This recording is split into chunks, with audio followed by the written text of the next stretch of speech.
If you're part of this Iron Age instincts tribe, you already know we don't waste time on gimmicks or gear that only looks rugged. We care about what actually works, what lasts, and what gives you a real edge when the world stops being comfortable. So before we go further, hit subscribe now so you don't miss any deep-cut survival history breakdowns. Now, let me hook you with something worth your minute. For years, people have sworn by canvas tarps as the traditional survival cover, something ancient, trustworthy, battle-tested. But the truth is, canvas isn't the same as the materials our ancestors used, and it's certainly not the best option today. The modern world accidentally produced something far more durable, far lighter, and far more versatile. And once you understand it, you'll stop buying canvas for good. That material is Tyvek. Let's get into why this matters to serious historical survivalists, and why it's going to change the way you build shelters, protect gear, and handle long-term outdoor realities. Canvas hasn't aged well, and its weaknesses make it unreliable in real-world survival. Canvas sounds historical, but the canvas most people buy today is industrial cotton duck, not the hand-woven flax or hemp fabrics ancient cultures relied on. Modern canvas is heavy, it rots, it moulds, and the moment it's soaked repeatedly, it begins to break down. In a survival scenario, or even a long-term bushcraft setup, canvas becomes a liability. If you've ever tried drying a 10 by 12 canvas tarp after a night of cold rain, you know exactly what I mean. It drinks water, gains weight, sags on the ridgeline, freezes stiff in winter, and eventually weakens along the seams. A piece of Tyvek, on the other hand, doesn't absorb water at all.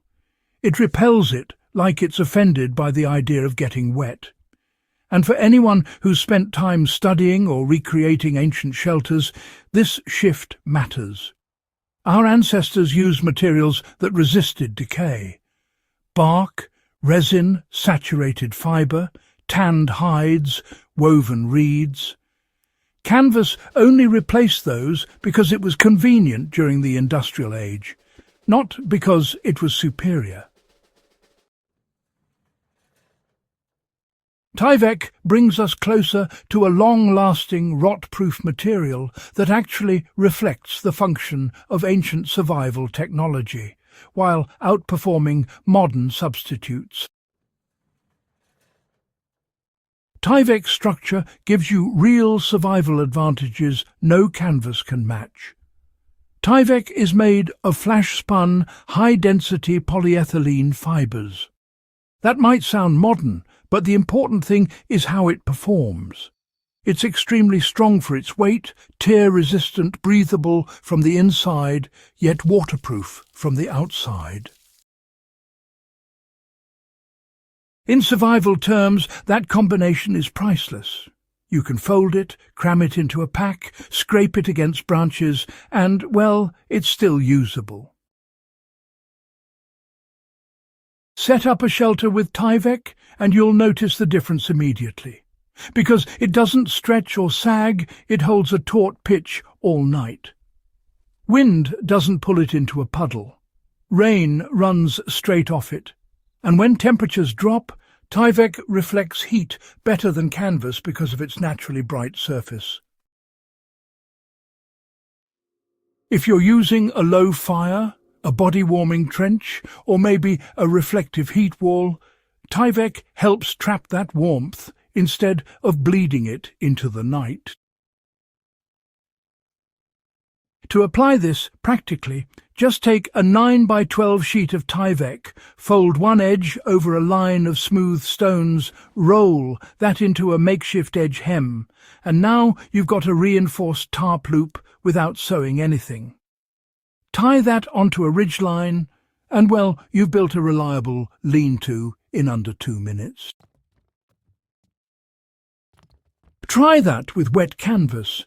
You'll be wrestling with dead weight the whole time. One of the biggest advantages our ancestors had wasn't just knowledge, but, the ability to repurpose materials. Rawhide could become shelter, cordage, containers, and even water barriers. Birch bark doubled as roofing and as a fire-starting resource. Hemp fibre, well, that became everything.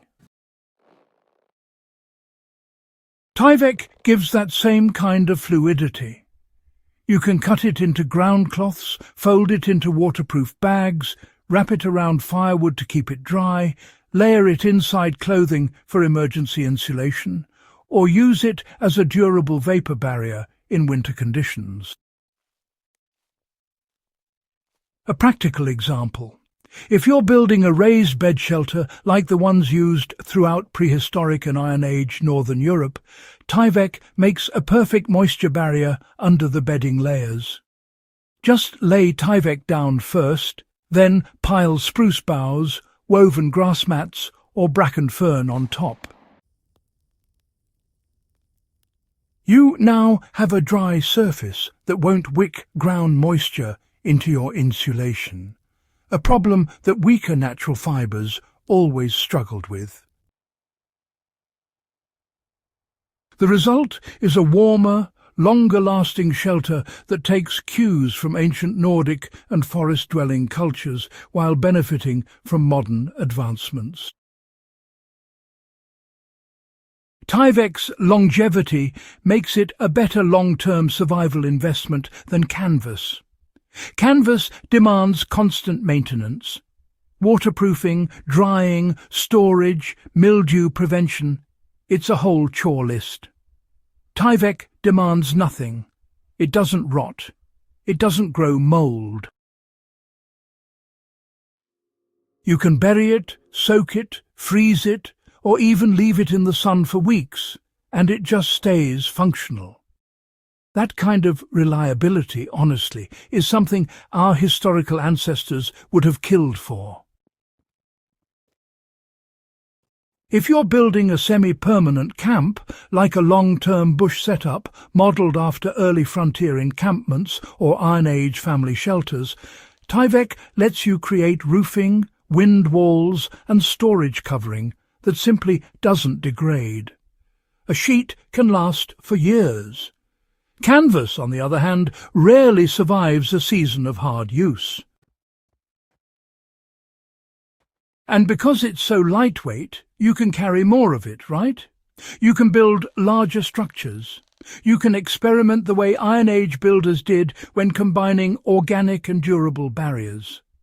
Tyvek, in a way, becomes a tool for understanding primitive life from a modern angle.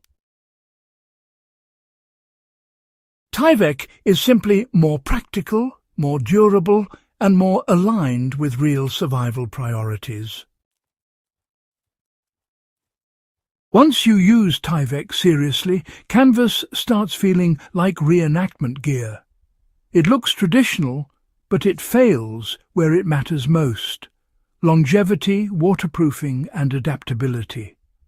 Survival isn't about nostalgia.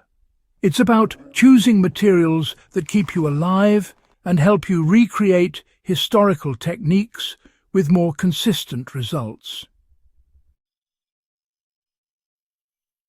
If you're part of the Iron Age Instincts audience, this is exactly the kind of edge you should be carrying.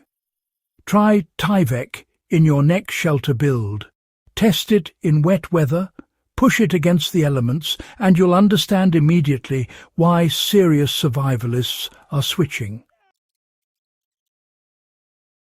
If this guide helped you rethink your gear, make sure you subscribe, share this video with other serious history enthusiasts, and help grow the community that actually cares about real-world, hard-earned knowledge.